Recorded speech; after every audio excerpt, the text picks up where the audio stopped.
Bonjour, bonjour, Mbote, Salama Nabeno Bana et Tanzanie.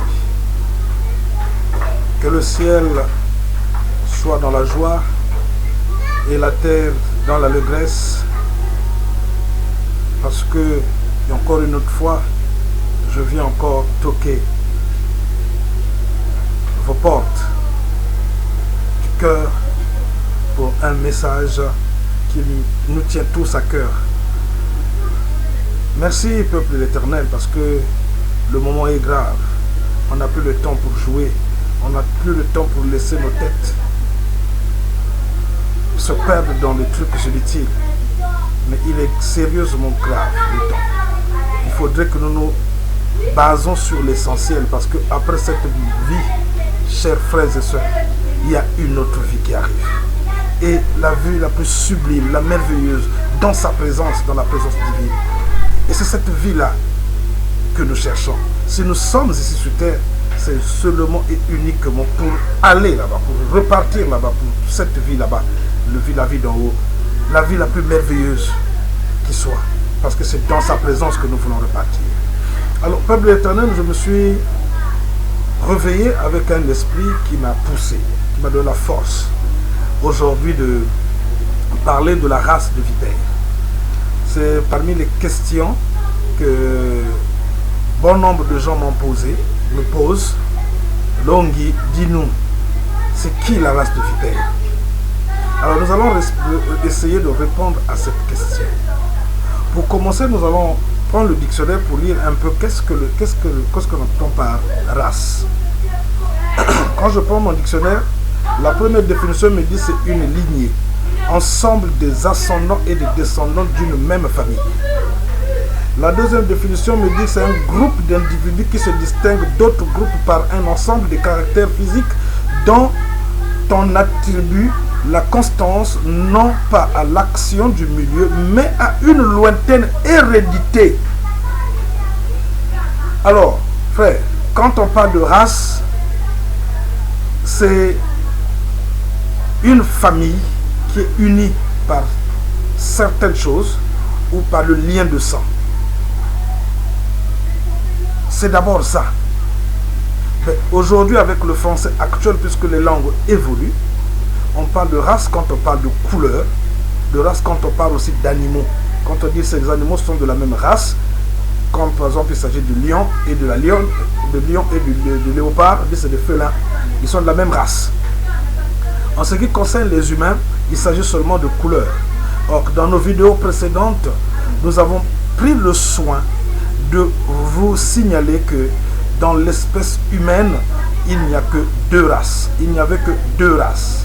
Et les deux races sont les noirs et ce que vous appelez, entre guillemets, les blancs, mais qui sont en réalité dans la Bible appelés comme étant les rouges. Il n'y a que deux races, le rouge et le noir.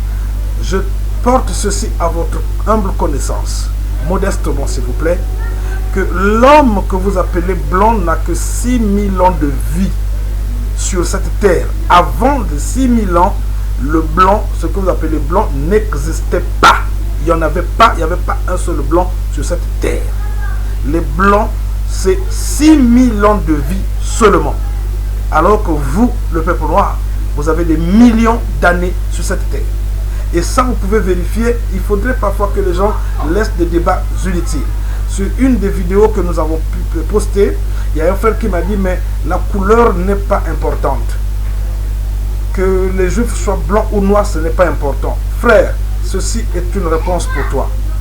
Si ce n'est pas important, pourquoi ces édomites blanchissent tout? Pourquoi? Eux, ils pensent que c'est très important, mais toi, qu'on diabolise, tu penses que ce n'est pas important. Pourquoi tu laisses ton combat? Pourquoi tu délaisses ton combat? Soyez forts. Cherchez, ne dormez pas sur vos deux lauriers. Fouillez, lisez, demandez si possible. Car la Bible déclare une chose que j'aime: plaidez ensemble entre vous, afin que nul parmi vous ne soit en erreur. Pourquoi nous ne plaidons pas ensemble? Soyons humbles, allons vers ceux qui ont un plus. Humblement, bien-aimés. Cette vie passera.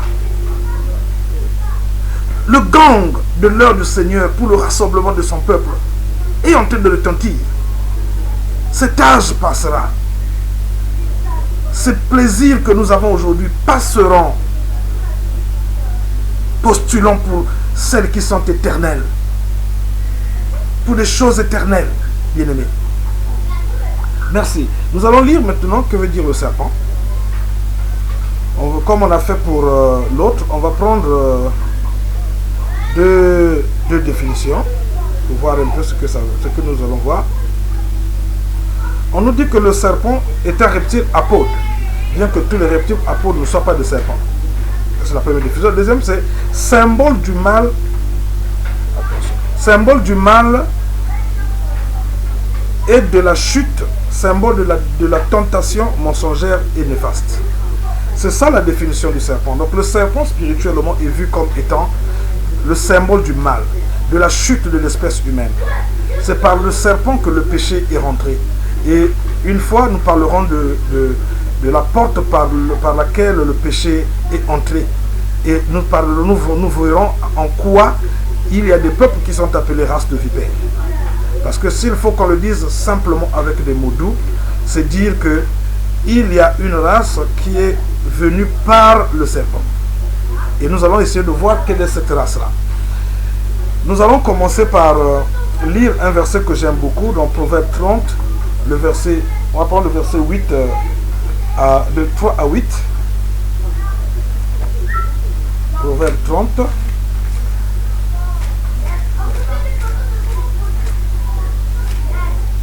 Voilà. Proverbe 30, le verset 3 à 6. Je n'ai pas appris la sagesse et je ne connais pas la science des saints. Je n'ai pas appris la sagesse et je ne connais pas la science des saints. Qui est monté aux cieux et qui en est descendu? Qui a recueilli le vent dans ses mains? Qui a serré les eaux dans son vêtement? Qui a fait paraître les extrémités de la terre? Quel est son nom? Et quel est le nom de son fils? Le sais-tu? Voilà, ici encore le Seigneur pose cette question à vous, à nous, comme de mortels. Et la personne lambda doit comprendre une chose, que le Seigneur tient à cœur que ces hommes, ceux qui le connaissent son nom et connaissent le nom de son fils. Ce mystère, vous allez convenir avec moi, vous en conviendrez avec moi que depuis la Genèse jusqu'à Malachie, jusque même à l'Apocalypse, le Seigneur n'avait jamais révélé son nom. Personne ne connaissait le nom du véritable Créateur. Personne ne connaissait le nom de son fils. Parce que le nom que vous l'avez surnommé ne sont pas leur nom.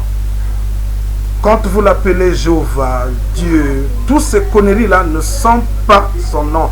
Et les noms que vous avez aussi surnommés à son fils ne sont pas ses noms. Et si vous voulez savoir, pour ceux qui sont pour la première fois vont suivre cette vidéo, repartez dans nos vidéos passées, nous en avons longuement parlé. Et nous allons continuer. Nous allons prendre Genèse 3, le verset 1. Dans la Genèse 3, le verset 1, le Seigneur nous définit et nous parle de qui est le serpent. On nous dit, le serpent était le plus rusé de tous les animaux des champs que l'Éternel Dieu avait fait. Voilà. Donc c'était un animal apôde, mais qui était qui était le plus rusé. Et cette intelligence, vous en conviendrez avec moi, que ceux que nous allons vous dévoiler, qui sont la race de serpent, les descendants même du serpent, sont aussi rusés comme ça. Ils sont malins, rusés, méchants. Et on va lire, ce n'est pas moi qui le dis, c'est la Bible qui le dit. Je crois que vous n'entendrez pas rigueur à moi, mais à la Bible, parce que nous allons lire seulement ce qui est écrit. Dans la Genèse 3, le verset 14, parce qu'il y a toujours un débat qu'il y a dans ce monde. Les Édomites disent que le peuple noir a été maudit.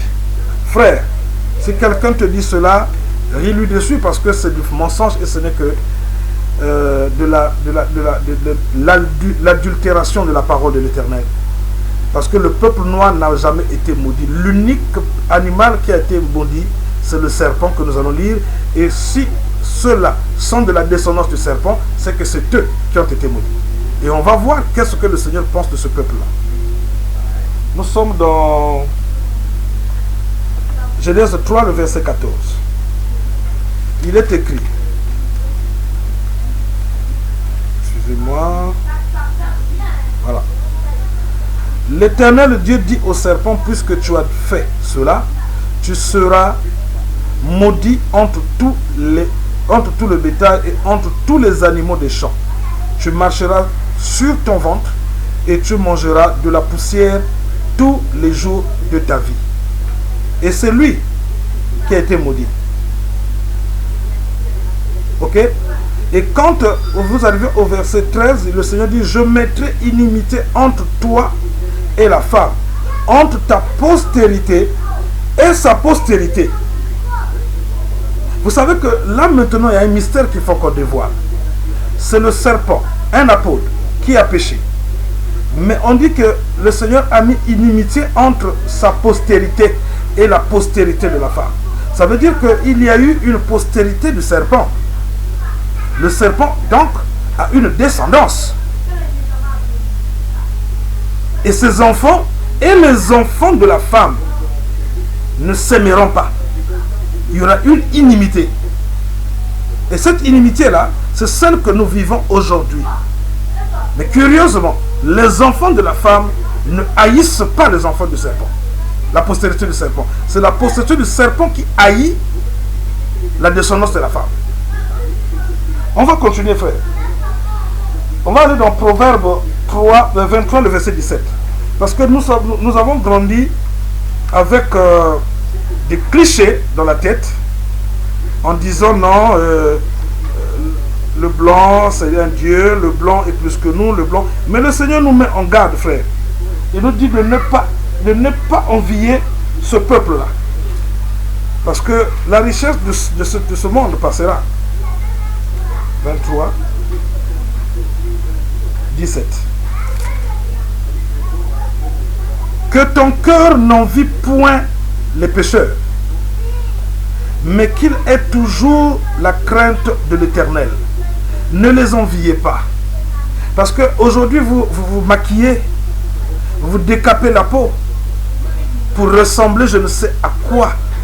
Vous cherchez à corriger le Seigneur qui a pensé vous donner le temps que vous avez.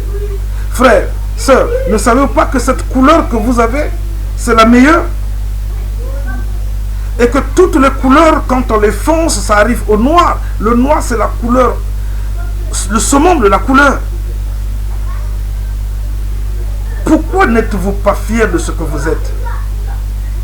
Qui avez-vous écouté? Un serpent qui a siffloté dans vos oreilles afin que qu'il puisse détourner votre vision, votre foi, votre connaissance, votre amour envers vous-même.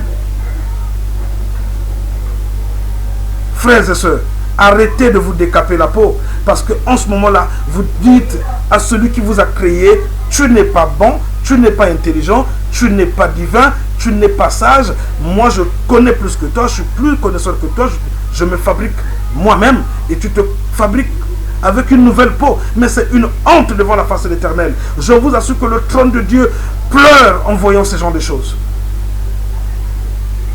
On va continuer, frère. Qui est donc la race du serpent? Bien aimé, quand on parle de la race de vipère, parce que le serpent, c'est... La vipère, c'est le serpent. Et il y a d'autres versions, on parle de l'aspic. L'aspic, c'est un serpent. Donc quand on parle de la race de vipère, ça veut seulement dire la race du serpent, la race de l'antique serpent, la race du dragon. Elle est. Qu'on ne vous trompe pas. Et cette race n'est autre que Édom. Ce que vous enviez, ce que vous appelez blanc, c'est eux la race de vipère. Frère, regardez comment l'Église a bêti les gens. L'Église a rendu les gens des nigauds. Quand vous croyez à une religion, quand vous croyez à une religion, quand vous êtes membre d'une église, ça veut dire que les enseignements qu'on vous donne vous rendent des nigauds, des pantins, à tel point que vous acceptez l'inacceptable. Vous allez voir un frère comme moi, noir comme moi, mais quand on a des problèmes, je dis quitte la race de vipère. Ça veut dire que l'église m'a tellement rendu idiot et bête que je ne me rends pas compte que le frère que je suis en train de juger, race de vipère, nous sommes de la même race. Voilà ce que c'est que l'Église. Et c'est à cela que vous avez été résolus. Diminuer. Il y a un éminent philosophe édomite qui avait dit une chose, je n'aime plus le citer, mais il avait dit la religion c'est l'opium du peuple. Sincèrement, c'est quand vous êtes ancré dans une religion, c'est comme si vous droguez tous les jours au chanvre ou à la cocaïne. Bien aimé, nous allons prendre Ésaïe 14, le verset 29.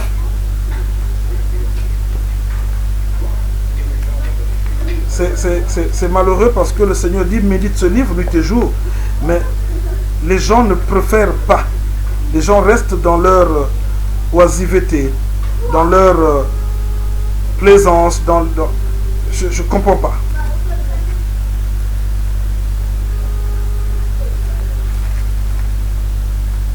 Ésaïe 14, 29.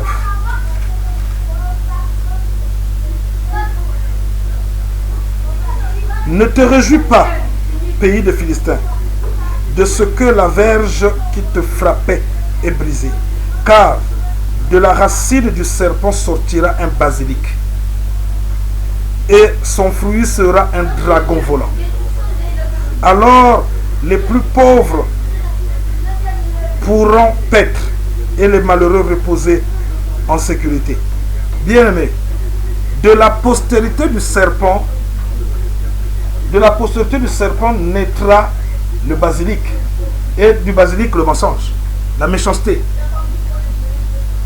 Ils vous haïssent parce qu'il était écrit, comme le Messie avait dit qu'ils sont méchants, ils sont menteurs comme leur père depuis le commencement l'a été.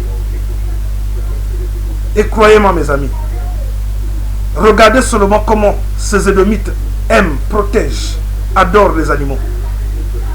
Est-ce que vous savez que, par exemple, en France, quand tu prends ton chat qui est têtu ou ton chien, tu le jettes dehors, c'est une amende de 30 000 € que tu payes. Et je crois 1 ou 2 ou 3 ans de prison ferme pour maltraitance d'animaux. Mais on jette les gens dehors. On boute les gens dehors. Ils font des guerres par-ci par-là, ils tuent par-ci par-là. Non, non, non. Il n'y a pas de poursuite pour ça. Mais ton chien qui t'a mordu, tu le jettes dehors, tu payes une amende de 30 000 €. Pourquoi?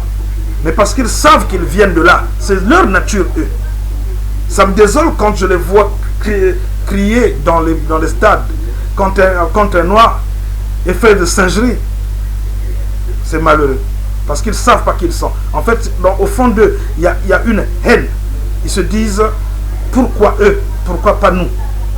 Ils savent qu'ils n'ont rien à attendre du Père Céleste.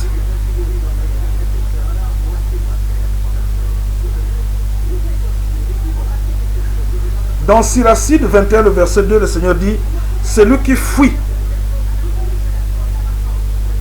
Édom est comme celui qui fuit le serpent.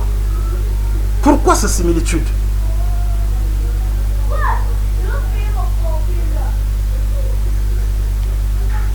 Alors frère, ce que je tenais à vous dire, c'est que vous sachiez une chose. La race de vipères, c'est celle que vous appelez les blancs. Il n'y a pas une autre race.